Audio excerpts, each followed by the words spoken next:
สุขสำบายดีสุขขีเจริญพรนี่งานสาปนกิจศพไม่ใหญ่ตาลเนาะสาปนกิจ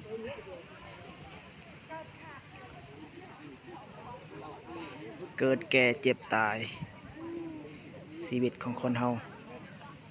บ่มีสิ่งใดเที่ยงแท้แน่นอนมีเกิดก็มีแก่มีแก่ก็มีเจ็บมีตายนี่คือความจริงของธรรมชาติความจริงของกฎเกณฑ์ธรรมชาติเกิดขึ้นตั้งอยู่ดับไปเป็นของธรรมดาเกิดแก่เจ็บตายก็เป็นของธรรมดามีภัยสิบ่ตายเนาะ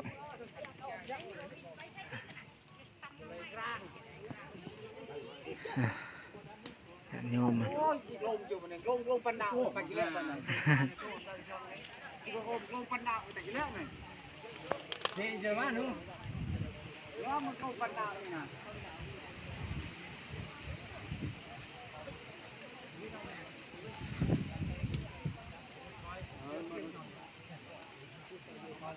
ฟังกระดูกได้แล้วปัจจุบันได้เล็บอะไร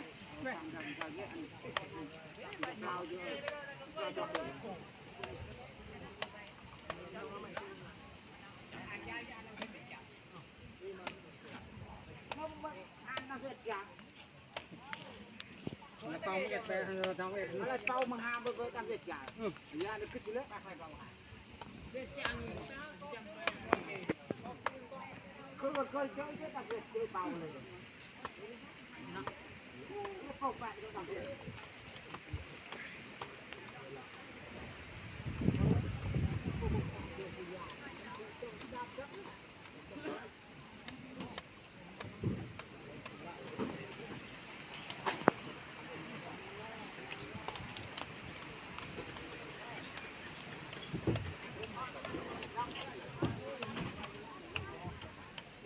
เข้าไปปากเลยเนาะ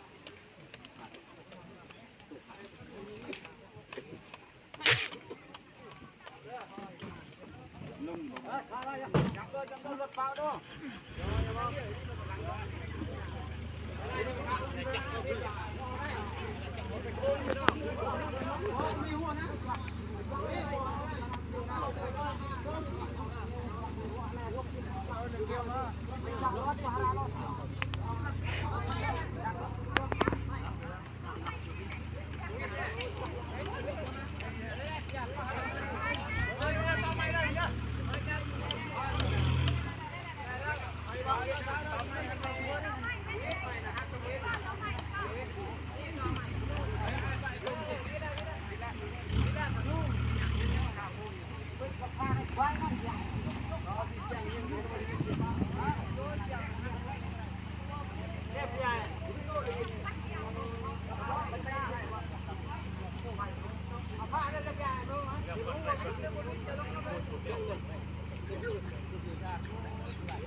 แชร์มาโรยจะคู่ลงมั่วได้นะ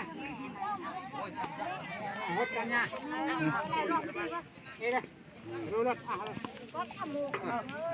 อ้าวติ๊กรู้ละฮด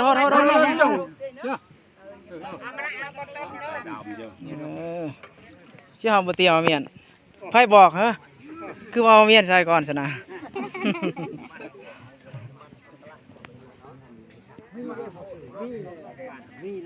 มียังนี่ใช่หนูแต่ว่ามาถึงว่าเอาหนูอยู่เมืองมาขายนะหนูอยู่ในทอด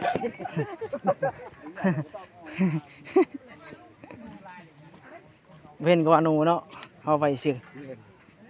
เห็นอันมีหนูก็เห็นเลยหนู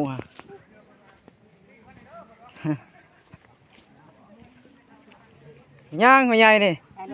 ฮะ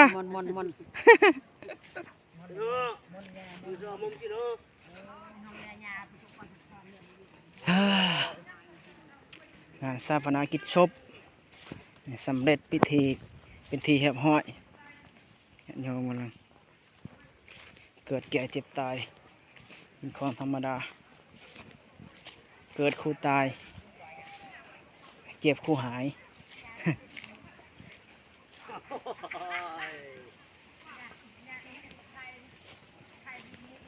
เดี๋ยวอีตอก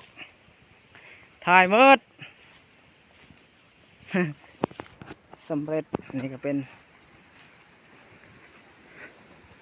อยู่ในปราสาทเลยเนาะ